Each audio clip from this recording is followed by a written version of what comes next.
Hello everyone, it's a lovely Sunday morning. I'm at Bishopwearmouth Cemetery in Sunderland.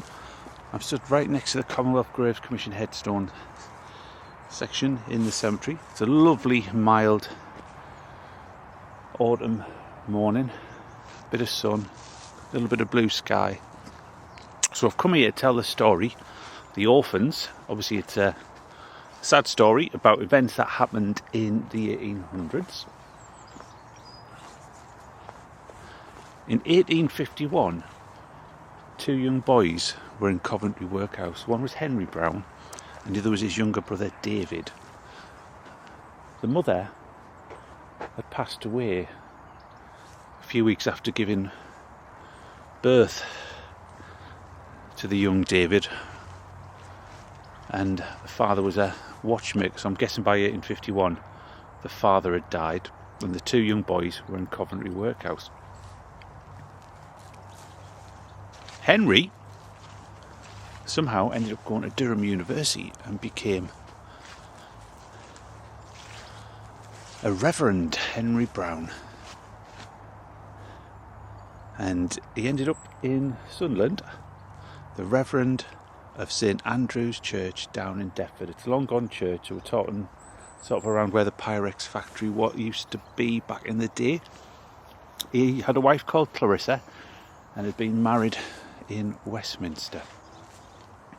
Now his brother David passed away, but he had two young daughters, Julia and Fanny Brown, which they at that time became orphans, so I'm guessing the mother had probably passed away at an earlier date. But in those days I hadn't realised orphan also meant a child who'd lost even just one parent. So the two young daughters were brought to Sunderland to be brought up by their uncle and their auntie, so they were going to have a decent life after those particular tragedies. And Julia even used to sing at some of the temperance meetings that her father was involved with, because there was a big temperance movement back in those days. But sadly, the two young orphans passed away. Now, considering the father and uncle had both been orphans, there was a sort of symmetry to their lives. But here's a memorial in Bishopwearmouth Cemetery. There's an epitaph. No more death, no night there. And that's from Revelations. And then it states, in loving memory of Julia and Fanny Brown, the dear adopted orphan nieces of the Reverend Henry Brown, BA, I think Bachelor of Arts, curate of St Andrews in this town. Their ages were 10 years and 6 years respectively. They died each after 1 day's illness of scarlatina, that's scarlet fever, and were buried here side by side.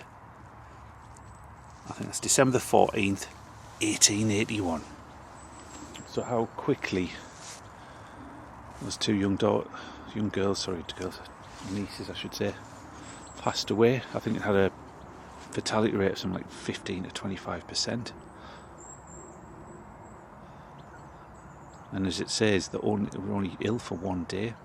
And this headstone's quite rare because it's one of the few headstones which actually state which disease or illness somebody passed away. Obviously there's headstones which say people who died in colliery accidents, falls in shipyards and so on, but it's not too common to see actual disease like scarlet fever mentioned. I have seen, I think, the yellow fever as well in one of these, and some of the ones that were in the Guild Cemetery mentioned cholera, but they're long gone. That one, so that's Julia and Fanny Brown. Now the uncle, he did eventually leave Sunderland and he got a new position, which is a place called Crettingham, which I think is in Suffolk. And there was a story behind that as well, because the previous Reverend of Crettingham was involved in a very famous murder from the 1800s. He'd actually been killed by his own curate. I think it's the only recorded incident ever where a curate's killed the Reverend. The curate, he wasn't hung. It was classed as like a moment of insanity. So There's the headstone. Get so much history in these particular headstones. I'm going to put the actual written version of the story I did about this particular headstone in the description, which has a little bit more detail on it. That was just like my own recollections of that particular story. But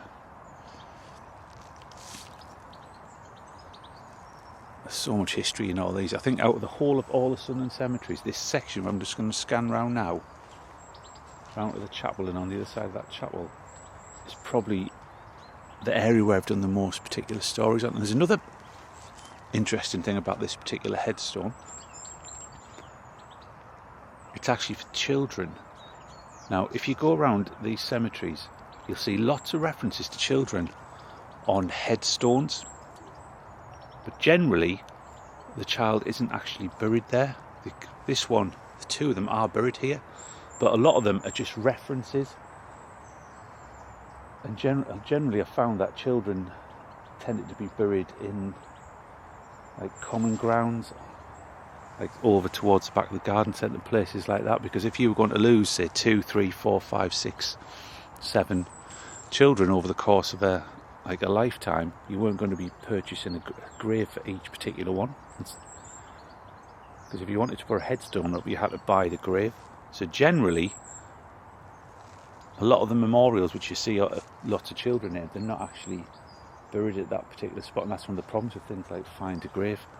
It should really be Find a Memorial. And I'll give you one example of what I've just mentioned over here. There's a headstone for a keelman called George Craggs. I've done a story on him.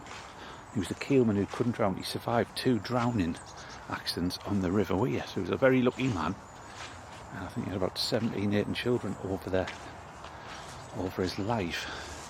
But I'll give you an example of this. So look at this, the burial place of George Craggs, a keelman. A keelman was somebody who used to like take coal along the river back in the day, and it's in memory of, I'm going to read all these are all of the children who died. So there's Elizabeth, Ada, Septimus, I love a good Latin name, Margaret, Edmund, Mary and Henry, children with the above. That's 1, 2, 3, 4, 5, 6, 7. So those children won't be buried here. There's George Craggs and his wife Isabella. They'll be buried here, those two. But the rest will be buried in another place. So I'm going to end that particular video there. So thank you very much for watching. Just an example of some of the history that you can find in this and other headstones around the area. So if you did enjoy it, please give it a like, and if you want to, click on the subscribe and help grow the channel. So I'll see you somewhere else. Thank you very much. Bye.